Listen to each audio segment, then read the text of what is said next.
Welcome to the Cerebral Palsy Advantage Podcast, where resilience meets triumph. I'm Lance Kleiderman, your host, bringing you inspiring stories, strength, diversity, and the unique advantages found in the world of cerebral palsy. Let's redefine limitations and celebrate the extraordinary on the empowering journey together. And welcome to episode 2. I am so sorry that it has taken me this long to produce what is the second installment of this podcast. I gotta tell you, I'm probably taking on a lot more than I should at this time, in the fact that I've been training and attempting to qualify for the Paralympic Games. So my time and my energy has been focused on training and also keeping up with my full-time job. But that's enough excuses for now. I'm sure that's the last thing you guys need to hear. Anyway, I'm excited to be here and continue the discussion about the Success Army. As you know, I had to split my discussion with Ryan Benoit into 2 parts because we had had such a good conversation, such solid nuggets of wisdom from Ryan that I knew I had to make an adjustment and cut the interview into 2 parts. So I just wanted to continue that theme and continue to discuss it with you, because living with cerebral palsy, I have learned in my 43 years on this planet that I wouldn't be where I am without the people in my life. And there's all sorts of different types of people. And Ryan and I, last time we spoke, focused primarily on the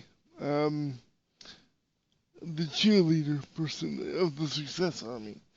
That person that provides us with tremendous encouragement and maybe even some gentle guidance, especially in the way of my mother. Remember last time I spoke, I talked about how my mother was able to help me to develop my own path.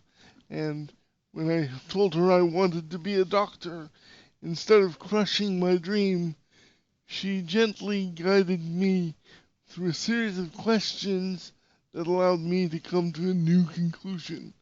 It wasn't one of disempowering me, it was actually one to empower me to move forward and recognize that it wasn't a doctor I wanted to be, but somebody who helped other people, somebody who connected to people in meaningful ways. But you know what? The truth is, not everyone in the world, and even, not every moment of every day is everybody a cheerleader. There are times when we need a challenger. So what is a challenger? For me, folks, a challenger is somebody who pushes us out of our comfort zone a little bit. Somebody who challenges us to be more than what we thought we could be. Somebody who sees potential in us and is willing to make us a little bit uncomfortable at times to help us to realize what we are truly capable of. And, although I have many examples of this in my own life, there are 2 fundamental challengers that I have had the privilege of knowing in my life. The first, of course, was my father, Daryl. He is and forever will be the first challenger in my life, and I have so many fond memories of what we were able to achieve, or what I was able to achieve, because of his his teachings. And And one thing I remember him saying to me all the time was, you know, not everybody is going to be as nice as your mother. Not everybody is going to be as accommodating as, the people that truly understand what CP is. Because the world doesn't work like that. You're going to have to do things that are uncomfortable. You're going to have to do things that are um, difficult. And sometimes they're going to feel impossible. And they're going to be unfair. And you're going to feel really bad about it. But you're going to have to persevere through those things. And the first time I came across this, uh, you know, it wasn't a great experience. On the playground at school, as a young guy, I don't even remember what grade I was in, uh, but at this point I had been integrated into public school. I've been hanging around able-bodied peers for a while, and my peers recognized that they could take my hat and they could run on a part of the playground that I couldn't access with my wheelchair. Well, now they had power over me because they knew that they could get somewhere and there was no way that I could get back at them. So they would take my hat or take whatever object they could get their hands on. But it was something of value to me. And they would essentially walk over to the one part of the field, the playground that I couldn't get my wheelchair to, and they would stand there. And they wouldn't leave. They would just kind of smile and laugh and smirk and tease me from a distance because they knew that there was nothing I could do. And my physical limitations and my wheelchair was going to prevent me from being able to get to them in any way or to get that hat back or whatever object it was. And it used to anger me to no end. And I was so angry and so frustrated. I would go to teachers and I would go to my educational assistant at the time. And my educational assistant would say to me, figure your stuff out. Figure it out, Lance. You're going to have these things happen to you a lot. And you're going to have to figure out how to deal with these things. And it used to frustrate me. I'd come home upset and crying, and of course my mother would be upset about that. And my dad would say, well, the world's a mean place. What are you going to do? How are you going to fix it? Are you going to continue to just get angry? How's that working for you? You have to find a way. And all I wanted was for somebody to help me figure out a way and help me get through this. And my dad said, no, you got to do this for yourself. You got to figure it out. And if it wasn't for that, I wouldn't have the mental fortitude to push forward. There were so many other examples of him doing the same thing and saying to me or my mother that I had to have a tough skin.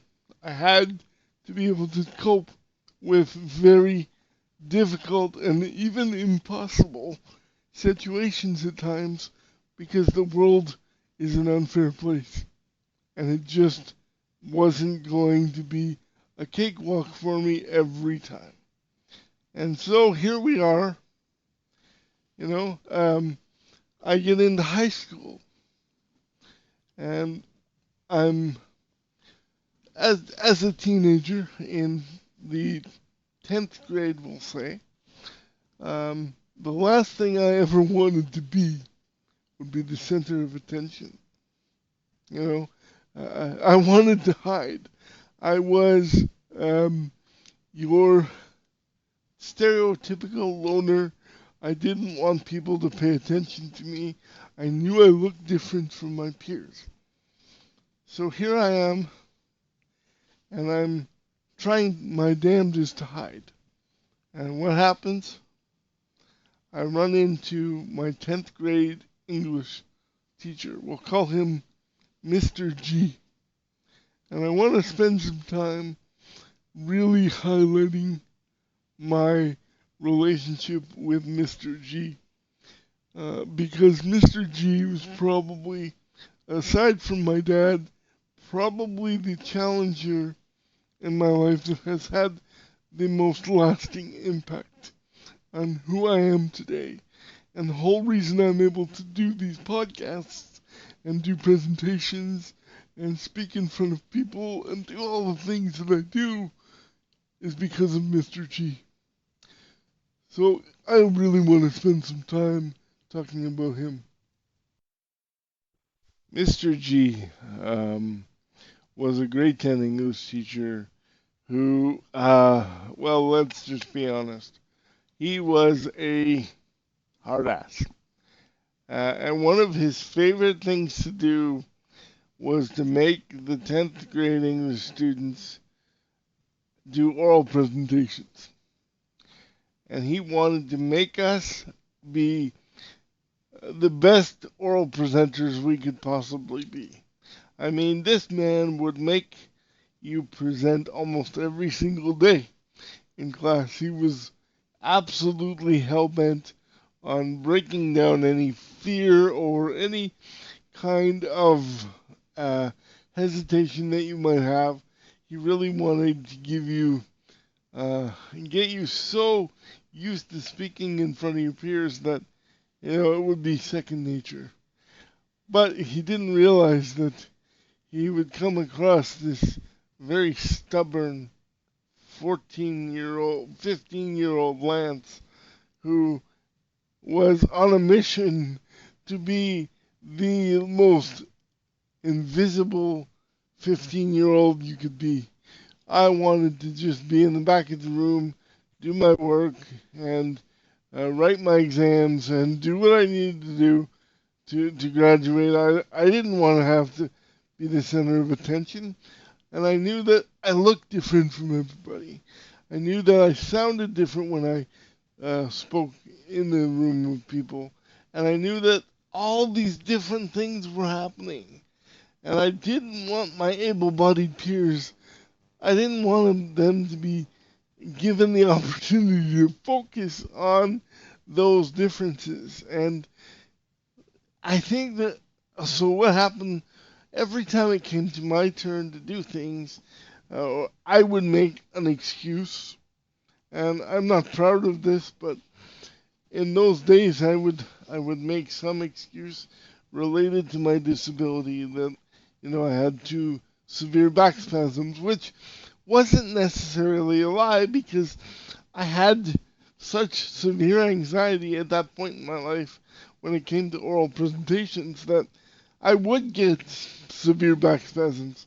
And those back spasms would make it almost impossible for me to speak. So I wasn't necessarily lying to him, but I would definitely use every tool I could, every excuse in the book to avoid getting up in front of that class and doing a presentation. And it was a really tough year, He would continue to try, and I would continue to use excuse after excuse after excuse. And the truth is, I got through the year, but I got my lowest grade I'd ever received in a high school course in my life. I got barely a passing grade in that course. And if I'm being honest with you, today at 43 years old, I know full well that I didn't do enough work in that course to warrant a passing grade. But I got a gift, if you can call it that. And I got a passing grade in the course. But with it being so low, and me being such a high achiever, it gave me a really bad taste in my mouth. And I had a discussion at some point during the year with Mr. G, and he said, "Look, you were an Easter Seal ambassador. You spoke on television.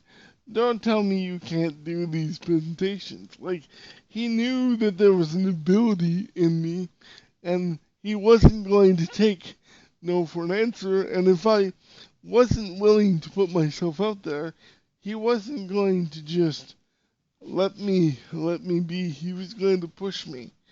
And it got to a point where at the end of that course, I was so angry at myself because I knew I was capable of so much more, but I didn't show it.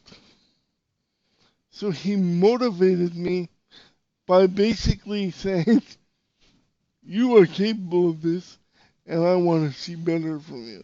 The next year I had a different English teacher, but I was hell-bent on making a presentation. And when I did that in the 11th grade, I started to realize that, hey, I actually had a natural talent for this. And yes, I had voice fluctuations. And yes, my cerebral palsy made things a little different. And sometimes I would get really tense. But I was so good at pulling people in with my voice and with my message, it didn't matter what I did. People would listen. If it wasn't for people like Mr. G, I wouldn't have ever developed the motivation to push myself beyond my limits. And it actually took me nearly failing that course to realize that I was meant for more, that I was capable of more. And if it wasn't for him, I wouldn't be where I am. But his lesson to me that made him one of the most influential people in my life wasn't until grade 12. I ran into him again in a grade 12 English course. It was called Business English. And once again, it was a presentation based course. And one of the things that he did was, or I did, was that I wanted to prove to him 2 years later that now I was this different person, that I was able to go in front of the class and I was able to do these things. And what happened was, it came to the end of the year and I had knocked everything out of the park, and he was so impressed with me, very happy, and we were both pretty happy with how things were going. And that came to the end of the year, and of course the final project of the year was, instead of a written exam, it was an oral presentation. And the way he had designed it, we were going to be put into a lottery and basically randomly drawn what day we were going to present. And one of the concerns I had was I had a surgery date that was booked, and I knew that this surgery was probably going to interfere with my ability to prepare for the assignment. So I went to him and asked him if I could maybe get some leniency and be put at the end of the period so that I could actually have enough time to prepare. And he flat out refused. I mean, I said, "Well, sir, I'm having medical surgery, like medical procedure. What do you mean you're not going to let me have a little leniency?" He says, "You're not going to need any extra time to prepare, Lance. You can do this presentation in your sleep." And I thought, well, you're a jerk. I mean, I'm having a literal surgery where they're putting me under. I'm going to sleep. I'm going to recover. All of that. And he said, "I know. Too bad, so sad. Be prepared to present whenever your name's called." And then I'm reminded of my dad saying, "The world is not a fair place. You have to learn to endure whatever challenges you have to face." The good news is somebody had something to do with me not having to present until towards the end of that month, at the end of the term. But Mr. G certainly didn't give me any special treatment. And he expected me to knock it out of the park. I did that. I did just that, and I was able to persevere and get through that. So if it wasn't for Mr. G, these podcasts wouldn't get done. I wouldn't have made the presentations that I have in my life. And now, today, looking back at it, it really helped me to not only discover that I had a powerful enough voice that I could overcome any of the perceived weaknesses of my palsy and really develop a strong voice and a strong message. And without Mr. G's guidance and willingness to push me outside of my comfort zone, I probably wouldn't be here today doing this. So then let me quickly just talk about the other three, which I think are a little easier for people to understand. So I'm not going to spend a ton of time on them. The first two are the really key ones, but the next one, would be the champion or even the collaborator. We can talk about both of those pretty quickly. The champion is a person who is, in fact, an example for us as somebody that we can look to demonstrate what is possible. So for me, one of the biggest champions that I ever was able to meet was Rick Hansen. And for those that don't know, I encourage you to Google Rick Hansen Man in Motion Tour. It happened in 1986-87. Rick Hansen, who became paraplegic at 18 because of a vehicle accident. He actually got thrown out of a truck bed, I believe. Became paraplegic. This man eventually wheeled a racing wheelchair, around the world. And I was fortunate enough, at 6 years old, to meet this man. He's from British Columbia, and I met him at 6 years old. And Rick was this huge figure.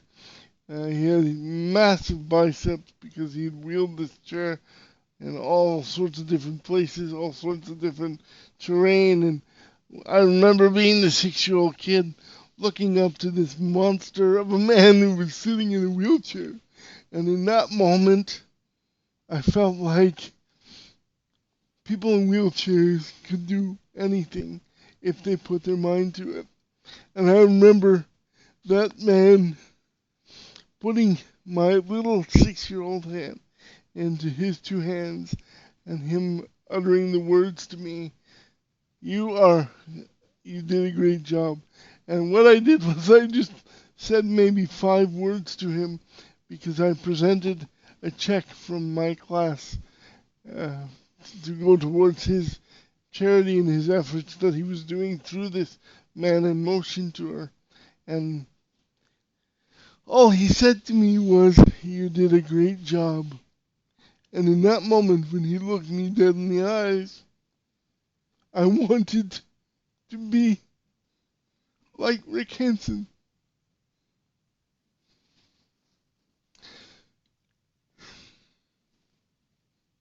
And he was one of the biggest reasons why I dedicated my life to helping other people with disabilities recognize their potential, to go beyond what everyone else believes is possible for those who have disabilities.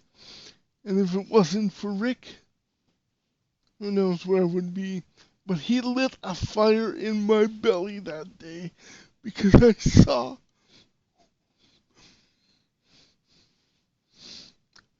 what was possible because of him. So then we move on to the collaborator. The collaborator, folks, is somebody who brings capabilities to the table that you can't bring to the table yourself.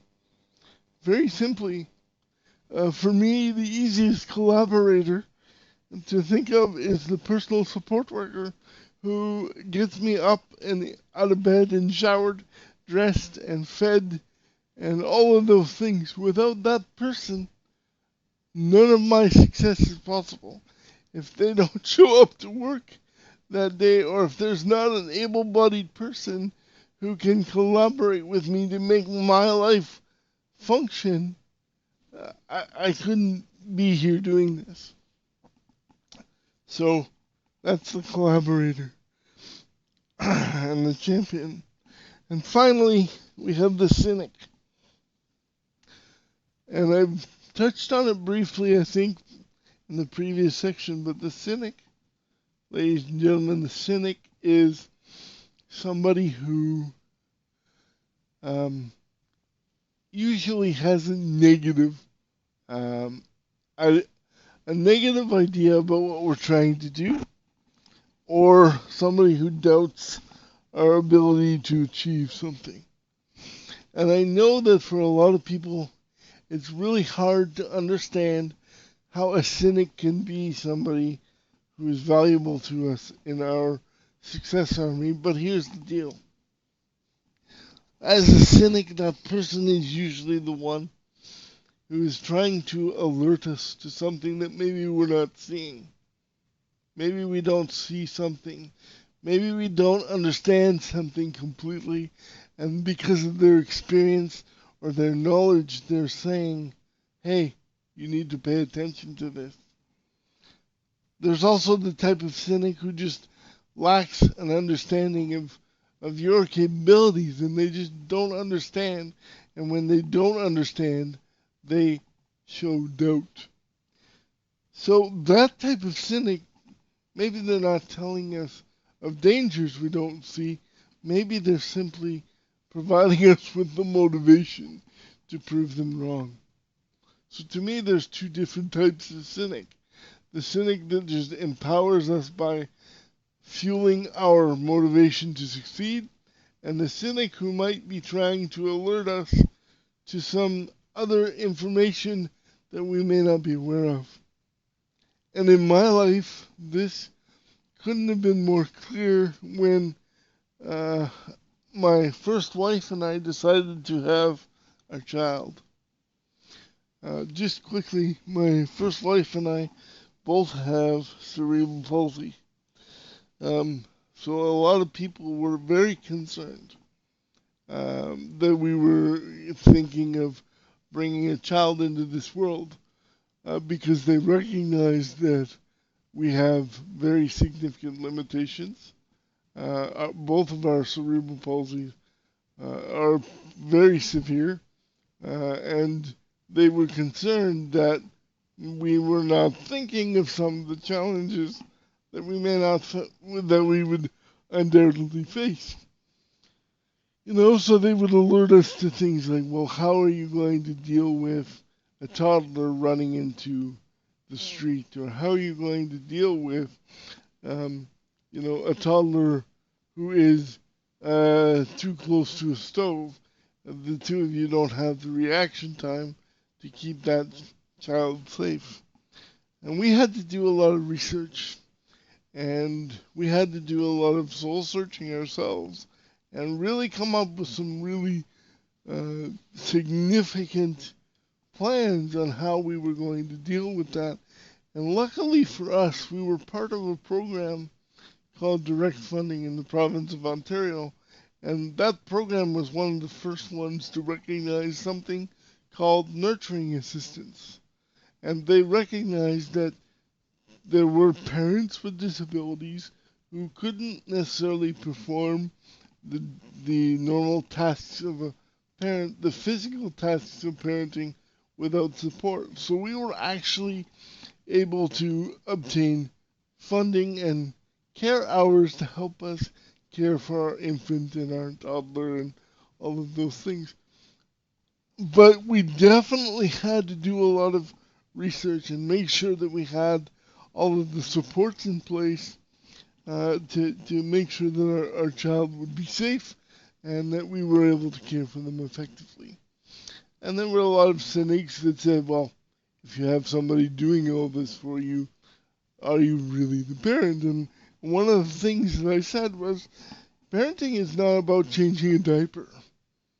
Parenting is about um, guiding your child and giving your child the chance to be successful and being there with your child, bonding with your child, making your child feel safe. And yes, we may do things differently, as Ryan said in our first interview, but at the end of the day, we get the job done, and our child was safe. And I can tell you that that child is now 20 years old, and she is in her second year of nursing, and she is flourishing.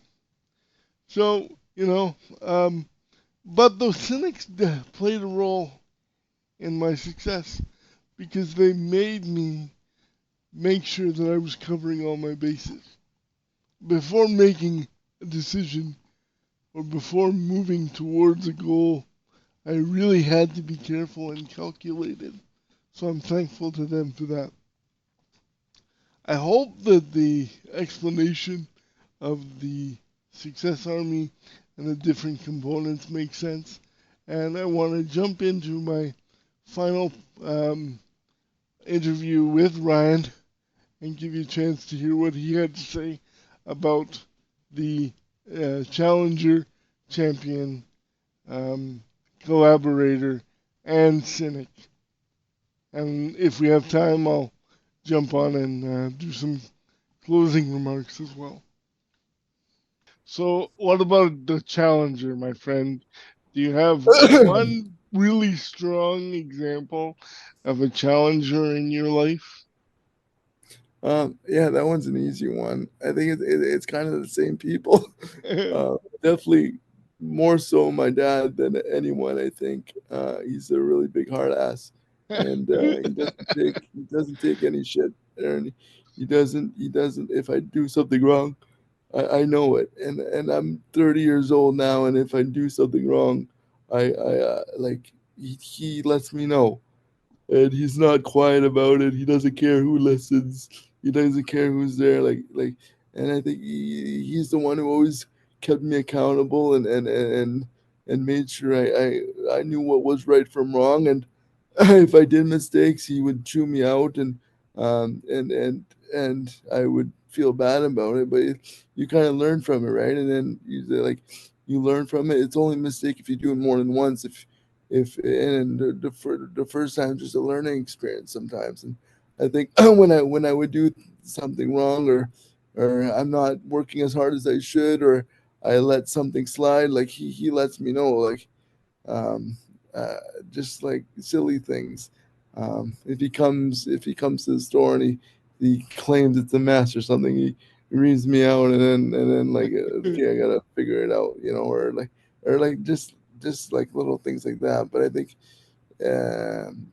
he always, even he might not think so at the time, but I think, in my opinion, he always tries to lead us on the right track, even though he expresses himself in different ways, and he always means well. And I think that's the what you want, because I think if he wasn't a hard ass, then there would not be any discipline, and then I would have maybe turned out a different way. And I think my mom is more soft spoken. She doesn't really say too much, but she has a heart of gold, and my dad does too. He just shows it a different way sometimes. And I think he has a big bark, and when he does bark, you listen, and then you have to change your ways. I think it's a good thing though, but definitely he challenges me in a good way too. And I think sometimes if I screw up, or I have advice and I have buddies, they keep me accountable too, and maybe say, "What are you doing, Ryan?" And then it's like, "Oh, okay." Then figure out and talk through it, and I think you always know when your buddies are going through something, or you did something wrong and you just try to fix it and try to do better, right? Um, and I think sometimes you fail, and those are the biggest lessons because you know what not to do, and sometimes a setback is an opportunity for a better comeback. And I think sometimes I things love sucks. that line. I love that line. Where'd you get that one? Yeah, I don't know, but it's Okay. something I utilize a lot. Yeah, But I might credit you a lot with that one going forward because I like that one a lot. Sorry but to yeah, interrupt. no problem. But I know um, when it comes to my dad and different things like that, yeah, he's hard on me sometimes, but he loves me the most, and he has the biggest heart in the world, and I think he just wants the best for me, and I think that's what motivates me as well. Is just I think as being a kid, one of your biggest like jobs is to try to make your parents proud. And for me, that's one of my biggest jobs, and that's what I try to do all the time, right? And when I disappoint them, or if I do something stupid, and then it's like, oh, yeah, I gotta fix that and apologize and all that. But you just, uh, I think as we grow and as I grew, and as I am where I am, I made a lot of mistakes and I did stupid stuff, and you learn from it and you grow from it. And I don't think I would be where I am today without those mistakes. And it's good to have people like your buddies, like my dad, like my mom, keep me accountable and keep me on the straight and narrow path. Love it. Love it. Okay, this is going awesome, by the way. So we've talked about the cheerleader and the challenger. Now Mm. let's have a little chat about a champion or an example for you in your life that has really been kind of someone that you look to as a person to emulate. Yeah, I think so. When it sounds cheesy, but it's still the same as the cheerleader and and the challenger. It's the people that are closest around me, and I think I look up to my parents so much from what they did. When my oldest brother was born, he was sick. He was in the hospital for, I think, the first 2 years of his life. He has a lung issues, and maybe not the first 2 years. That's a little like first year for sure, but he has lung issues. He had a diaphragmatic hernia, and then dealing with me too. And they never skipped a beat. They did what they needed to do to provide for my brothers and I. Those are the people I look up to the most. And I think my brothers as well. They're living their lives. They're doing really well, and my buddies too.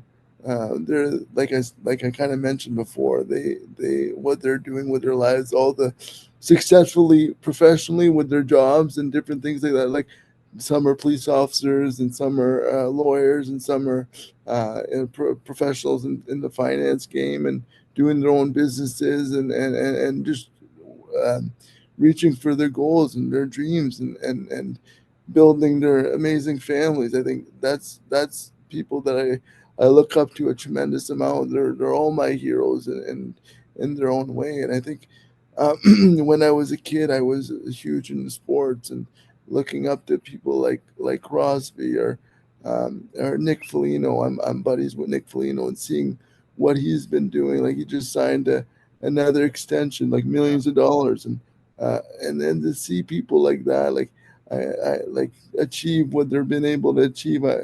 And making the money that they're making, but not, it's not just about the money. It's about the good people that they are, right? When you think about Crosby, like the his leadership qualities and not only his skill, but he makes everyone around him that much better. And I think that's what I try to promote with my life, to try to make the people around me better because they've done so much for me. And I think with with Felino, like I text him on sometimes, and we text, and seeing how his family's doing, and what he's been able to achieve in his life, and like it's I think the the champions. I think it's all people within, like within my circle, and people like you too, Lance. Like you motivate me, and what you've been able to do, like even your hiatus, and then you start back again, and where you're able to go, you might be going to the Paralympics. You know, some people would be like, screw it, like I'm done.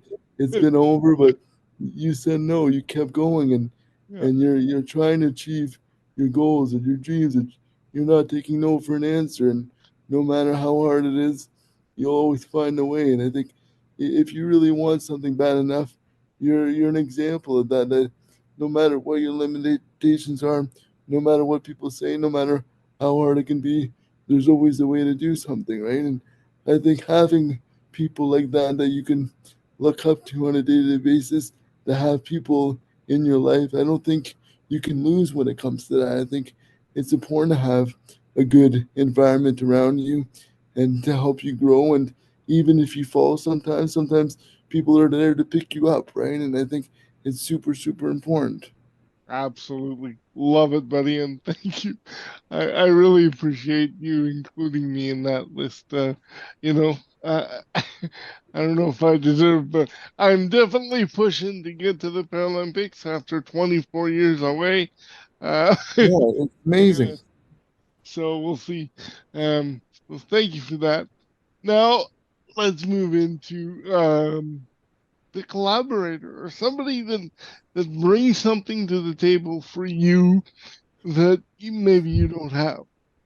And really, that person can help you succeed. Think about maybe your business. Maybe there's somebody in your business that fulfills a role for you that you know wouldn't necessarily be able to fulfill without their collaboration. Um, I do have like business, like I have an accounting firm that helps me with all my stuff, and I think like some mentors here and there. But I think it's kind of it's funny, but it all stems to like the same kind of thing, right? But like Same kind of I think, people. I'm yeah, just challenging you to think yeah, outside the box a little bit, maybe, and think of some other examples. I totally understand and agree with you that a lot of these people keep fulfilling these roles, and it's mm. completely normal, and I agree with you 100%. I think with that, like in a business standpoint, it's like seeing the people that like in the same industry or businesses within Sudbury doing great things, and seeing local businesses thriving. And I think that's a big that's attributed to the great community around us, right?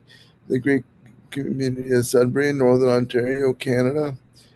It's pretty special, but without customers and people believing in me, it wouldn't be where it is. And uh, I think that would be someone that I can. It's not someone. It's multiple people, but I think um, looking at other businesses as mentorship, or leading by examples, or something like what I would like to do one day, and seeing, oh, if they can do it, I can do it too, right? It just Stuff. takes time and effort, and I think it's all about the process and what you want to do, and not the destination. And I think if you enjoy the process of what you're doing, and you surround yourself with the right people, and you work hard for it, to do things with the right intentions, I think it can all be done to some extent, for sure. Great. This is all awesome. Thank you so much. I So, kind of went off topic at the last one, but no, it's fine. It's all good. So the last one in the Success Army is a tricky one for some people to understand. But as I said to you before we started recording, sometimes the cynics or those with negative responses to what we're trying to do can sometimes be valuable resources because maybe I we're think not I think seeing this things. is, for me. I deal with this one all the time. Is like in business, for example, it's like difficult customers, but like it sucks dealing with that. but it makes me better. It's like, what can I improve? How could this not happen again? Like just before I hopped on a call with you, this girl was having a hard time with a gift card, and I'm trying to figure it out, but it works in the store, but it doesn't work online. She's like, your website's not user friendly, this and that. So I was like, okay, well, I'm trying to figure it out, but like comments like that, it's like it sucks to hear, but it's good to hear too because I gotta make it better. Yeah, So and then exactly. I can like I think I think if you take things too personal, that means you have a problem with your ego. I think, right? And I think instead of taking it personal, say like thank you very much, and then just build off that and try to get it better and try to resolve the issue. And I think my dad always taught me is like don't find problems, find solutions, right? Instead of thinking it's a problem, I try to find love a it. solution to that problem. And it might like things might happen and you think it sucks, but to some extent it happens for a reason, right? And I think like at the time you're like I don't know what to do, but you'll figure it out. And I think there's more than one way to do something, and I think the if you put in the time and effort, there's you'll I'll figure it out for sure. Awesome. Wow. Well, I know that was a big one because we covered a lot of ground with the whole Success Army idea. So thank you for that. Um, I really like your take on the cynic and your example of that customer having some difficulty and being negative, and you taking that information and realizing that she's providing you with some key information that you can then use to improve things down the line. I really like that. And I think it drives home the point that I was trying to make with that concept of the cynic. So thank you so much. All right. So, as you know, I have big questions, always big questions. Yeah, uh, no worries. Ask shifting away. shifting gears, but kind of along the same vein in a sense. As I had already alluded to, the podcast is known as the Cerebral Palsy Advantage Podcast. So my question to you is, do you believe that having cerebral palsy has enriched your life in some way? And if yes, can you explain how? And if not, also explain what you mean.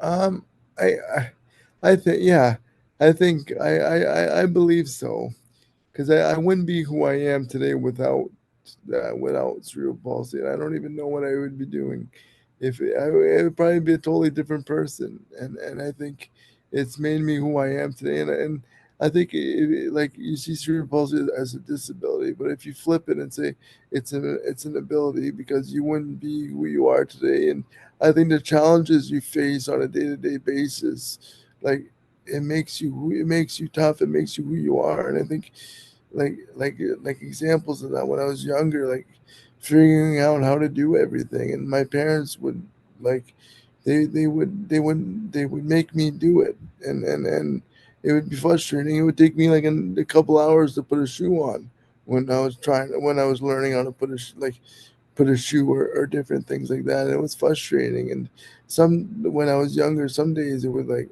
why am I like this? But instead of saying why me, it's saying like why not me, right?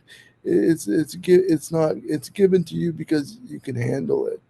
And I think it takes a strong person. It takes a different kind of person to deal with what you have to deal with on a day to day basis. And for me, I just got to be more organized and work a little bit harder than the average person to get to where I want to go. And I think for having the perspective of I can handle this, and it might be a little harder than most people, but that's okay. You just got to roll with the punches and try to see the good in everything.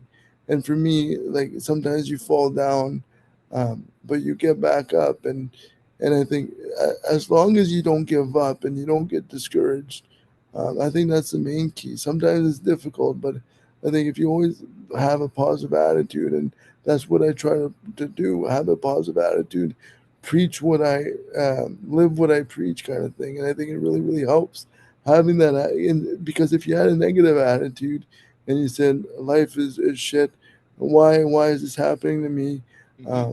This and that. Be the victim, and I think it's important to, instead of being the victim, be the victor, and see the glass half full instead of half empty.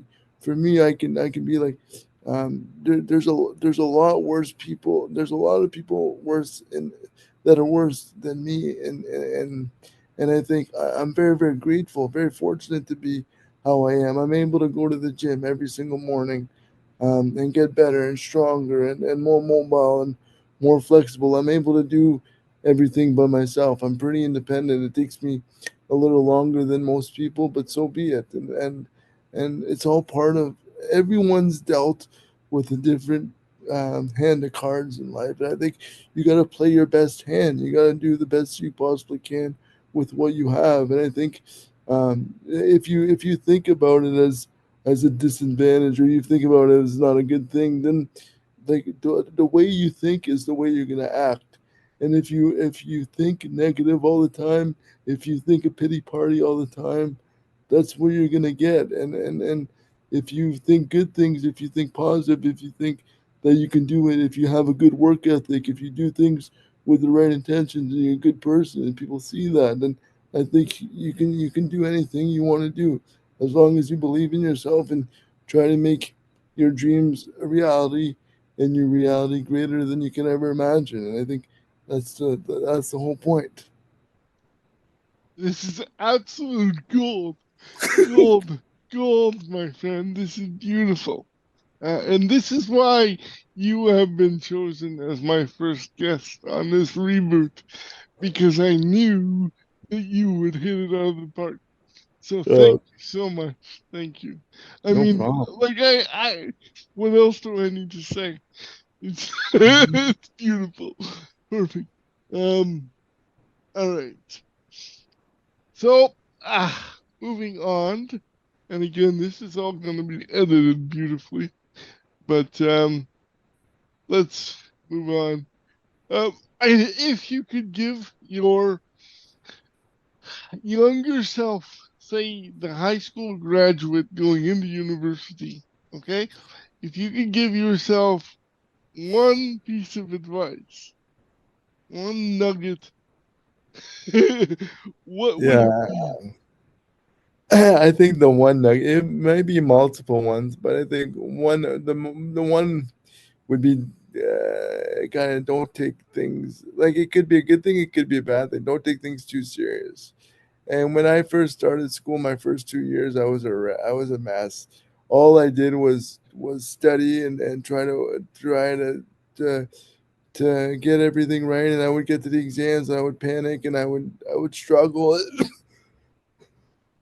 And I would pass everything, but sometimes I would just scrape by. And I think, and back then I thought, like, oh, it was the end of the world. Like, I'm not gonna do anything. Like, I was so hard on myself, and for what? Like, it's just a test, a piece of paper. Like, and I put so much pressure on myself to try to do good, and then I wasn't doing good. And I still passed everything, but it wasn't enjoyable. I wasn't sleeping. I was trying to do the best. Like, I I I I was remember doing those every days. I was doing everything wrong. I was memorizing as much as possible, regurgitating it on the exam, and then forgetting everything after. And then I passed, but, like, don't really learn anything. And then the next 2 years, I said, screw it. I'm gonna party. I'm gonna have fun. I'm gonna do a bunch of internships, get a part-time job, and then I started the clothing line. So I had a bunch of stuff going on in my third year, and I didn't really, not to, I didn't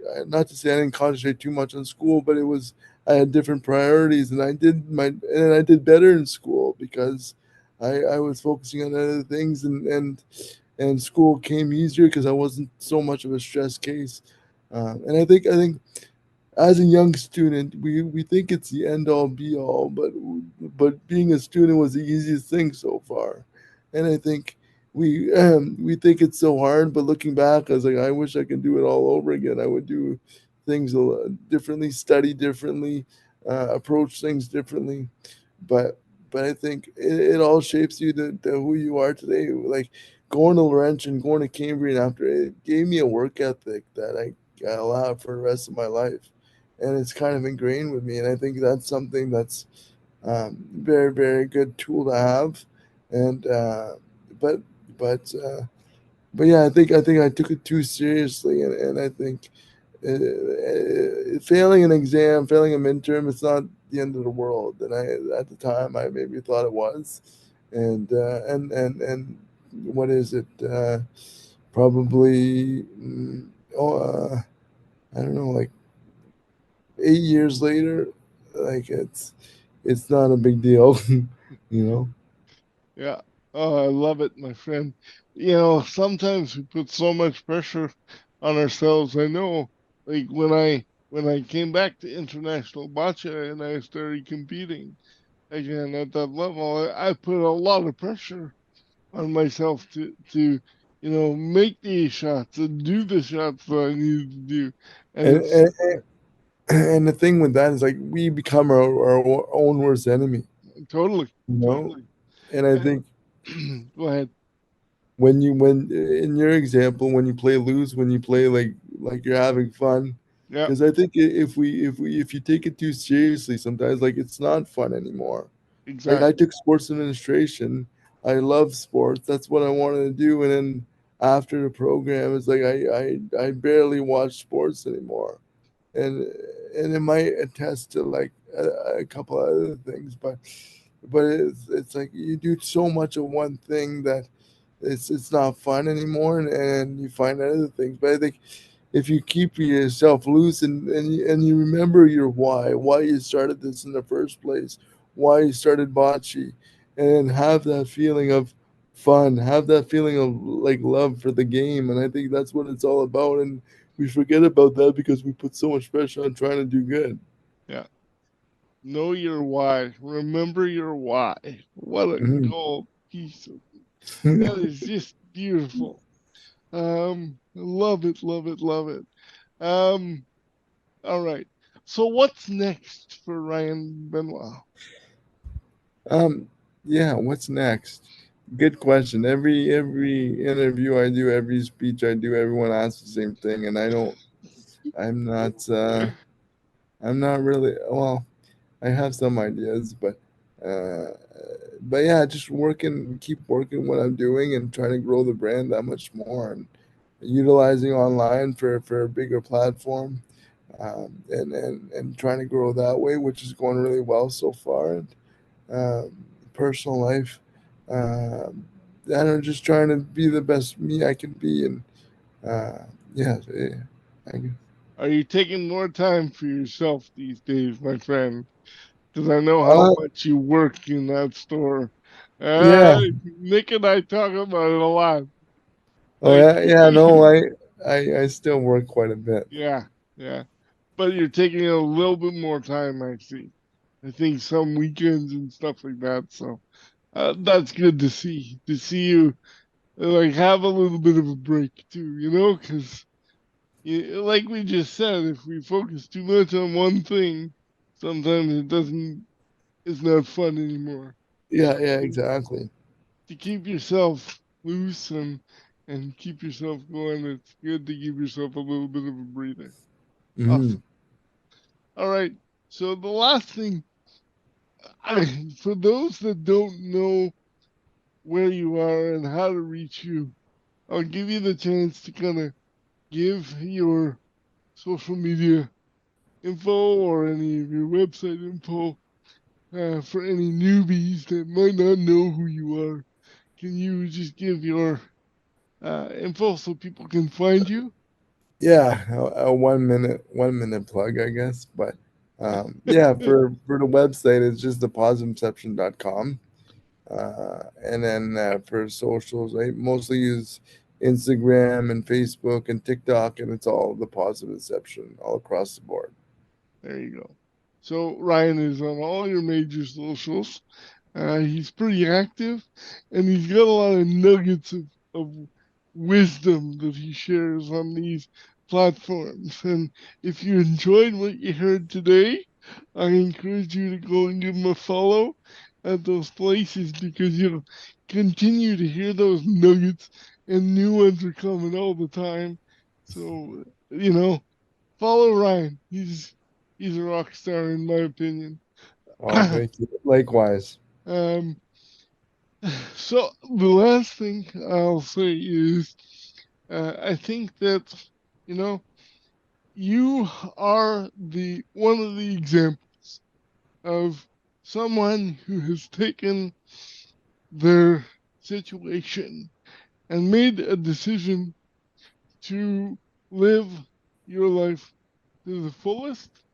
You've made the decision not to allow those perceived or those supposed limits that CP puts on us to prevent you from being successful.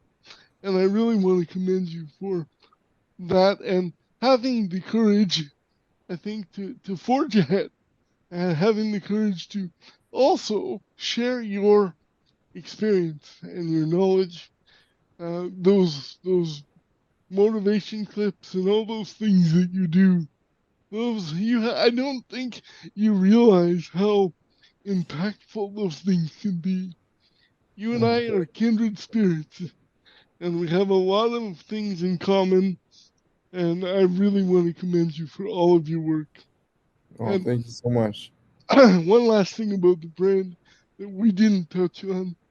I think it's also important to point out that you do a lot of charitable work with your brand, and you have specific clothing lines that are aligned with particular charities. You want to talk about that a little bit?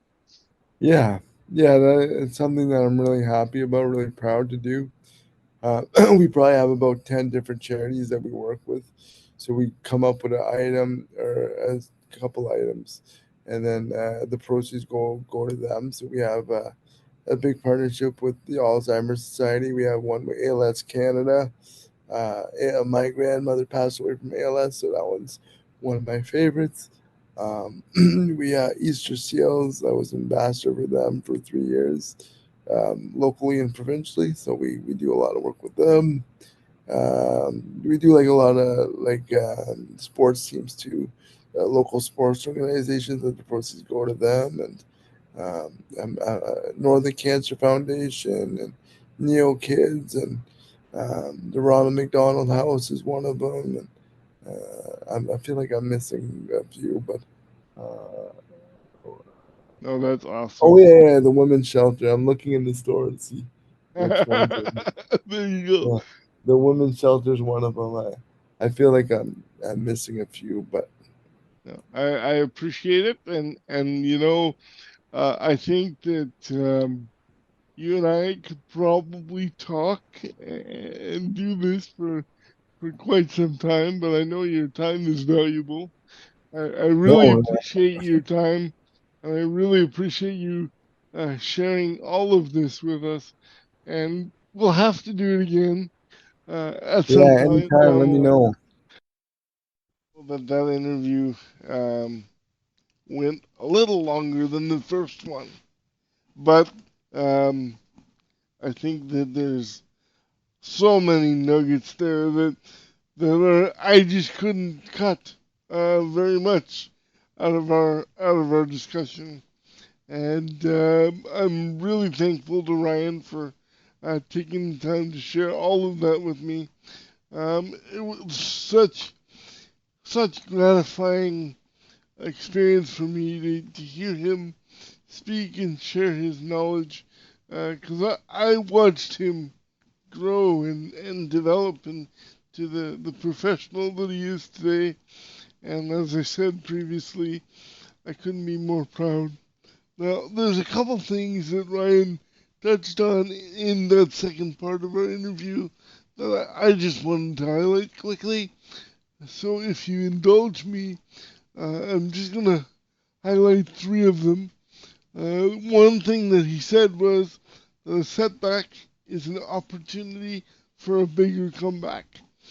And this is huge because for me, I want people to recognize that setbacks are a normal part of any endeavor worth doing.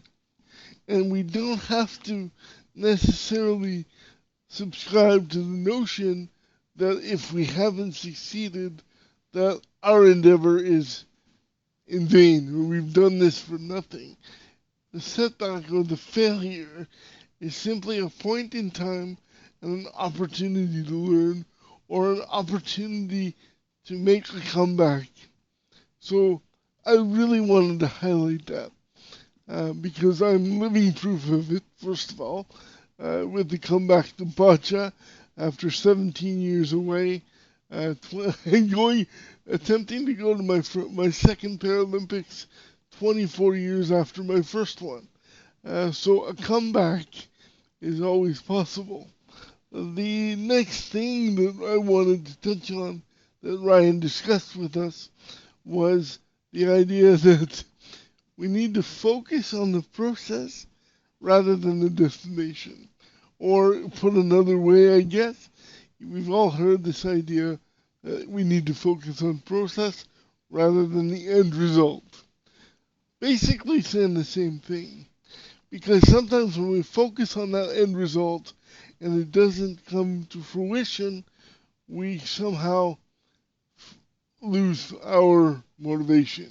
So if we fall in love with that process, or we become so involved and so ingrained in the process, we can really overcome a lot of challenges. And finally, the last nugget, there were more than three, but I just had to choose a few. He highlighted one thing that his father had said to him, which was, don't find problems, find solutions. All too often, people who are dealing with really challenging situations focus on the problems, focus on the fact that, this teacher is working against me, or this person is pushing against me, or the situation is too difficult, the terrain is too difficult. I mean, how many times do you think Rick Hansen wanted to give up on the tour? I'm sure there were points where he was feeling the burn and very tired and fatigued, and yet he persevered and he threw down the gauntlet and got things done. And every day he made his mark. So he found solutions. So when he faced, a situation where the weather was changing, his team would work tirelessly to get that chair ready for the new terrain that he would be facing for that leg of his journey. So they were focusing on making solutions and making those adjustments to the wheelchair so that he could persevere through those situations. So all of those things that Ryan shared with us throughout this interview are extremely strong nuggets, and I really hope that you got some value out of it. I know that I did, and I really appreciate everyone for listening. I realize that this episode of the podcast is over an hour, and I certainly won't make a habit of making my podcast over an hour, but I really wanted I wanted to make sure that all of Ryan's messaging, all of his nuggets of wisdom, made it into this podcast. Unfortunately, Ryan, we had some laughs in there during the podcast, and we were making jokes about our mutual friend Nick, but I had to make some cuts somewhere, and unfortunately, the jokes had to be cut out of the interview for now. But maybe at some point I'll bring those back when I interview Nick Dunham, who is my current performance partner, as I am trying to qualify for the Paralympic Games in Paris coming up in August or September 2024. Maybe I can get Nick on the pod and we can bring up those clips of Ryan and I having some fun talking about Nick. I'll try to bring them in at some point. Again, Mr. Benoit, thank you for taking the time, and to everybody who listened to me talk on for over an hour now. I really appreciate it, and I hope that you found some value in this episode. I'm looking forward to the next iteration, and I promise to make it happen a lot sooner than this second episode. Thanks for listening.